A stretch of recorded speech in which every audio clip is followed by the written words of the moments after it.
Yakin kepada Allah adalah puncak dari ketawakalan manusia. Kenapa? Karena tadi kata Rasulullah, ihfazillah tajidhu tujahak.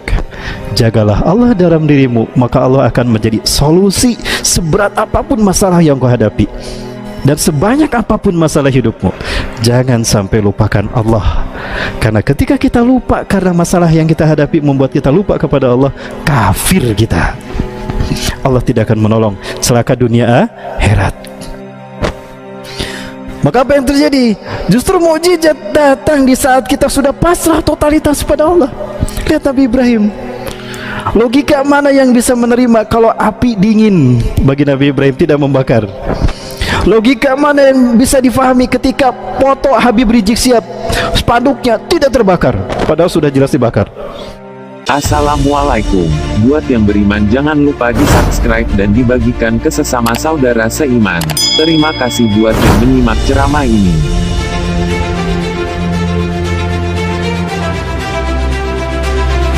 Yang pertama tadi dari Rasulullah, ketika kita menjaga Allah maka Allah pasti menjaga kita. Yang kedua, ihfazillah tajidhu tujahaka. Jagalah Allah dalam dirimu, maka Allah akan menjadi solusi apapun masalah yang kau hadapi. Ya. Ketika kita melaksanakan perintah Allah, ketika kita melaksanakan mengikuti sunnah Rasulullah dan kafah kita melaksanakannya maksimal semaksimal kemampuan kita, maka yakini Allah selalu akan memberikan solusi bagi kita. Keyakinan ini sudah ditanamkan oleh para nabi dan rasul dan sudah dicontohkan oleh para nabi dan rasul. Ya, yaitu tawakal. Maksudnya yang kedua ini mengajarkan kita kepada tawakal. Yang pertama tadi tauhid rububiyah, keyakinan kita pada Allah. Ketika kita menjaga Allah, Allah menjaga kita. Yang kedua, setelah kita menyerahkan diri kita kepada Allah dan menjaga Allah, dan kita yakin Allah menjaga kita, tawakal. Serahkan urusan hidup kita kepada Allah. Tapi tawakalnya harus full, jangan setengah-setengah. Gambaran tawakal yang full itu seperti anak kecil, bu, balita. Yang namanya balita digoyang gapeh ku, gulang gapehnya, digulang gapeh ku orang tuana dikutu pasrah we. Dah tahu yang mengaisnya tidak akan membahayakannya. Nah itu tawakal namanya.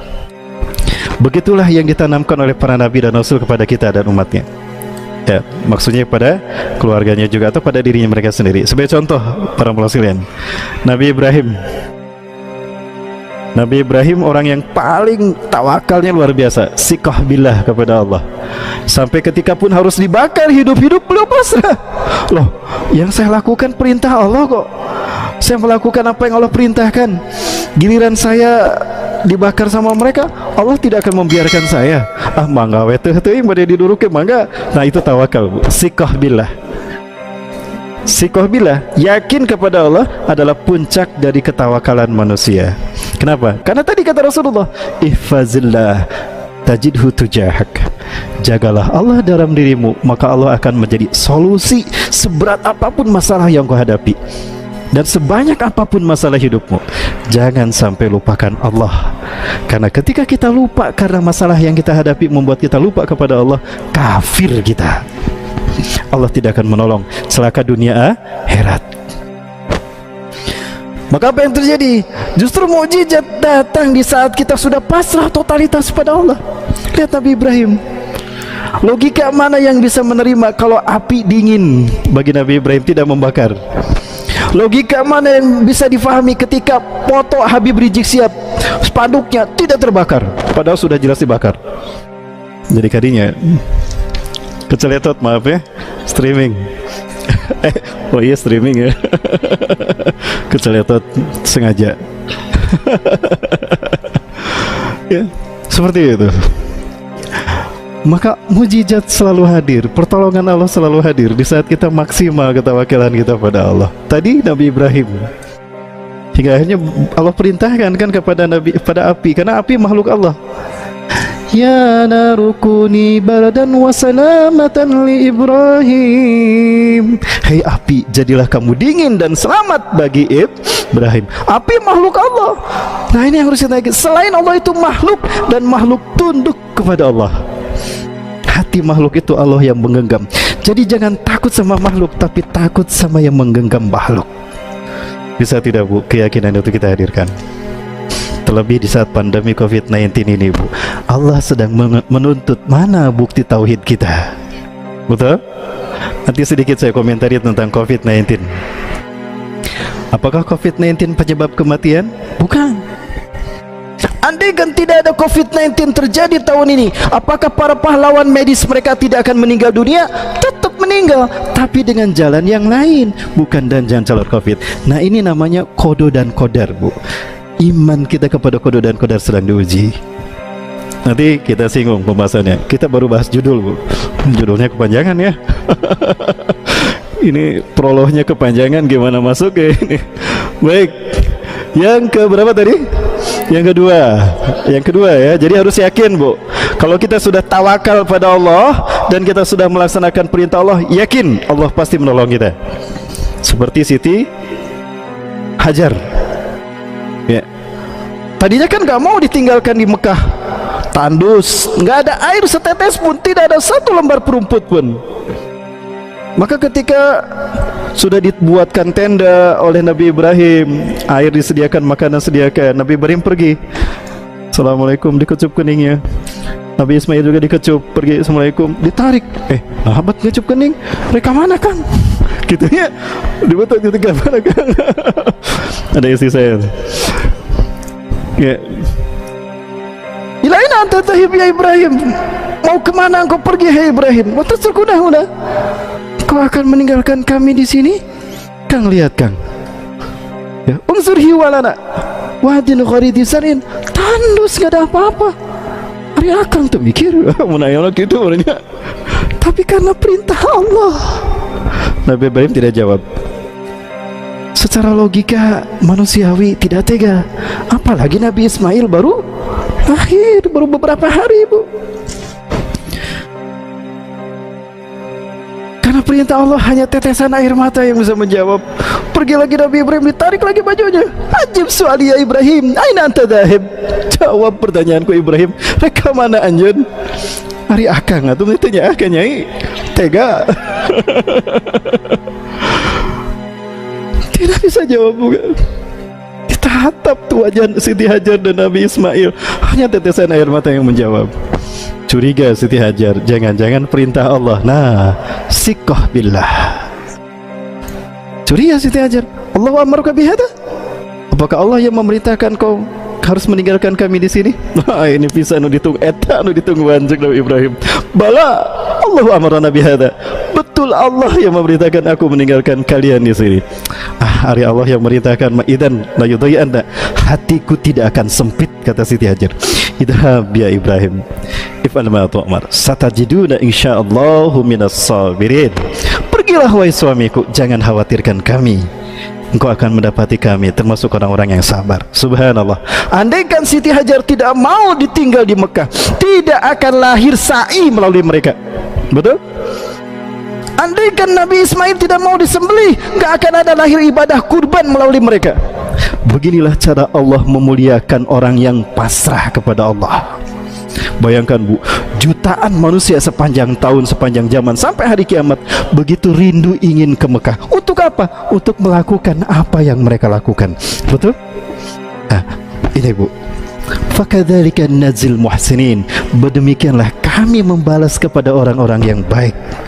Begitu cara Allah memuliakan orang-orang yang memuliakan Allah. Gimana Bu? Setiap orang bermimpi ingin ibadah haji kan, mimpi yang paling tinggi, padahal dulu berat dilakukan oleh mereka. Inilah siqah billah. Ketika kita menjaga Allah dan Rasulnya, yakin Allah akan memberikan solusi. Termasuk pandemi COVID-19 Bu, yang akan ada solusinya.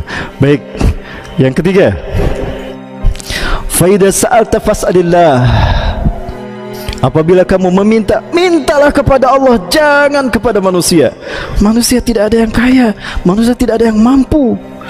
Jika kita meminta kepada seseorang lalu orang memberi, itu hakikatnya Allah yang menggerakkan hatinya untuk menolong kita, untuk memberikan apa yang kita minta. Maka yang keempat pun sama, fa idza sta'anta fasta'in billah. Jika kamu minta tolong kepada Allah. Jangan sekali-kali kita bersandar kepada makhluk. Jangan, termasuk kepada ulama, kepada kiai, jangan. Mereka sama-sama makhluk Allah. tapi bersandarlah kepada Allah yang menggerakkan makhluk. Allah tidak pernah mengecewakan, tapi kalau kita bergantung pada manusia, siap-siaplah untuk kecewa. Betul? Jadi bergantung itu kepada Allah. Lagi-lagi tauhid. Yang keberapa tadi? Yang ketiga. Yang ketiga tapi ada dua, meminta dan meminta pertolongan. Nah, yang keempat, fa'lam, yakini wahai anakku, wahai pemudaku, law annal ummah ijtama'u ala an yadurruka bi syai'in lam yadurruka bi syai'in illa bi syai'in qad katabahu Allahu lak. Andaikan umat manusia seluruh dunia berkumpul untuk menolong kamu, menyelamatkan kamu, lam yanfa'uka bi syai'in, engkau tidak akan tertolong sedikit pun, illa bi syai'in qad katabahu Allahu lak, kecuali jika Allah menakdirkan kamu harus tertolong saat itu. Ya, kamu harus tertolong saat itu. Jadi andaikan manusia menolong kita, menyelamatkan kita dari COVID-19, kalau Allah belum menakdirkan kita selamat, kita pasti celaka. Dan sebaliknya, walau annal umma idzamau ala ayadurruka bi syai'in, andaikan umat manusia seluruh dunia berkumpul untuk membantai kamu, menyiksa kamu, bahkan membunuh kamu, lam yadurruka bi syai'in, mereka tidak akan pernah bisa membahayakan dan membantai kamu, membinasakan kamu, illa bi syai'in qad katabahu Allahu alaik, melainkan jika memang Allah menakdirkan kamu harus celaka saat itu. Rufi'atil aqlam, diangkatlah pena, baca fatis suhuf, keringlah lauhul mahfuz dalam mencatat takdir kita. Gimana Bapak Ibu? Sudah lapang sekarang? Masalahnya sudah ringan? Sudah serahkan pada Allah semuanya. Ikuti apa yang Allah perintahkan, ikuti apa yang Rasulullah sunnahkan. Insya Allah Allah melindungi kita, Allah menjadi solusi apapun masalah hidup kita. Ya, meminta kepada Allah karena Allah yang maha kaya. Allah itu senang kita minta, dan tidak berkurang sedikit pun kekayaan Allah ketika semua makhluk memintanya. Barangkali itu dulu Bapak Ibu yang dapat saya sampaikan, lebih dan kurangnya mohon maaf. Yang benar dari Allah, yang salah ada kelipan saya pribadi yang saya bisik pada astagfirullahaladzim. Ya, terima kasih Bapak Ibu. Hadanallahu yakum masmin wa minkum. Assalamualaikum warahmatullahi wabarakatuh. Assalamualaikum. Buat yang beriman jangan lupa di subscribe dan dibagikan ke sesama saudara seiman. Terima kasih buat yang menyimak ceramah ini.